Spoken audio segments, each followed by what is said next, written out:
Bonjour et bienvenue dans Objection rejetée. On se retrouve pour notre 6e épisode et aujourd'hui on va s'attaquer à une question vraiment centrale, une de celles qu'on me pose le plus souvent. Au fond, la résurrection. Est-ce que c'est si important que ça? Vous savez, pour beaucoup de gens, la résurrection, c'est un peu une belle histoire, un mythe, ou alors un détail historique qui n'a pas vraiment de conséquences. Mais ce que je voudrais partager avec vous aujourd'hui, ce sont 3 raisons qui, pour moi, montrent que c'est bien plus que ça. En fait, c'est le véritable fondement de la foi. Alors, mon tout premier point, et c'est peut-être le plus fondamental, la résurrection, avant toute chose, c'est la confirmation ultime de qui est vraiment Jésus. Quand on lit ça dans l'évangile de Jean, il faut s'arrêter un instant. L'auteur affirme que Jésus, la parole, existait depuis toujours et qu'il était Dieu. C'est une déclaration absolument vertigineuse. La question qui se pose, c'est comment le prouver?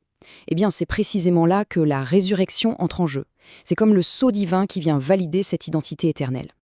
Pensez-y une seconde. Sans la résurrection, la crucifixion, c'est juste la fin tragique d'un homme bien, d'un prophète peut-être, mais avec la résurrection, tout change. Le sacrifice prend une dimension complètement différente.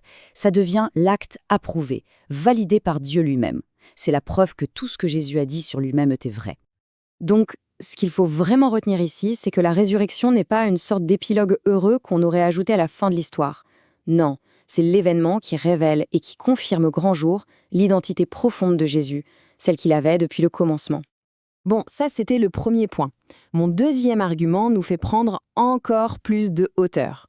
Parce que la résurrection, elle ne fait pas que regarder vers le passé, elle annonce aussi l'avenir, ou ce que les premiers chrétiens appelaient l'eschaton. Alors, oui, je sais, eschaton, ça sonne un peu comme un mot savant, un peu complexe. Mais l'idée derrière ce terme est, à mon avis, absolument essentielle pour comprendre l'impact incroyable de la résurrection sur notre vision du temps et de l'histoire. Voilà, en gros, c'est l'étude de la fin des temps. Mais, et c'est là que ça devient fascinant, pour les tout premiers chrétiens, l'eschaton, ce n'était pas du tout une affaire de futur lointain et abstrait. Pour eux, ce nouvel âge, il avait déjà commencé. Donc pour eux, la résurrection, ce n'est pas la fin du monde, bien au contraire, c'est le début de la nouvelle création de Dieu.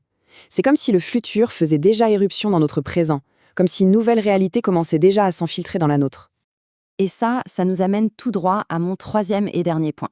Parce que si on comprend bien tout ça, on réalise à quel point cette croyance en la résurrection était radicale, et même, disons-le, carrément dangereuse à l'époque. Pour bien saisir le côté subversif de tout ça, il faut faire un petit voyage dans le temps. Il faut se remettre dans le contexte de l'Empire romain, une puissance absolue. Imaginez la scène.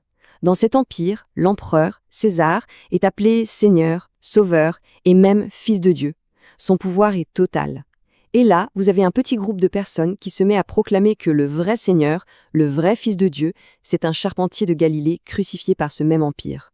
Ce n'est plus juste une croyance religieuse, c'est une déclaration politique, un acte d'allégeance à un autre roi, un roi supérieur. Une pensée rebelle. J'adore cette expression, parce qu'elle dit tout. Ce n'était pas une petite croyance privée qu'on gardait pour soi, c'était une affirmation publique qui venait contester, défier de front toute la vision du monde et toute l'autorité de Rome.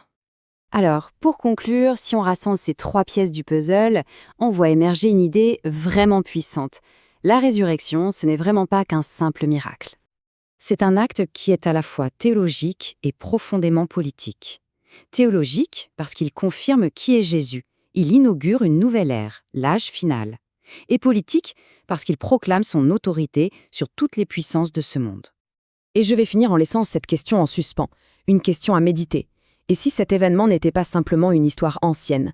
Et si c'était le véritable point de bascule de l'histoire humaine? Un événement qui a le pouvoir de tout redéfinir, notre compréhension de l'identité, du pouvoir et même de notre propre avenir.